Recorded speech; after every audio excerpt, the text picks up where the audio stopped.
ఆనకాలం అని రాదు, ఎండాకాలం అని రాదు. ఆన కొట్టి కట్టెలన్నీ నానే పొయ్యి ఎట్లా అనుకుంటుందో ఏమో. గడప అన్నాను ఏ కాలం ఏ వానలు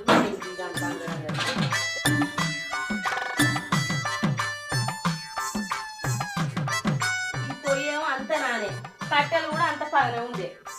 ఏం చెప్పు ఎట్లా చెప్పు గాస్ మీద నన్ను పెట్టుకున్నాను. అబ్బో గుడ్డికి బాగా పైసలు కావాలి. ఎట్లా పని అబ్బో అనుకుడు పడుతుంది. ఏటైతే గాస్ మీదే పెట్టుకుంటా. ఈ చేయవాలి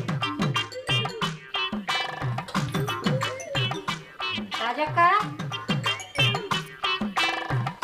రాజక్క రచ్చక్క ఏంటి వచ్చినావు? ఇగో అరిపూత దుప్పత్తేమో అని వచ్చిన. అయ్యో ఇప్పుడు వచ్చి చెప్పవలసి ఏందక్క? నిన్న చెప్పిన పొద్దుకంగా నేను ఊరిపోతాను తయారైతానా.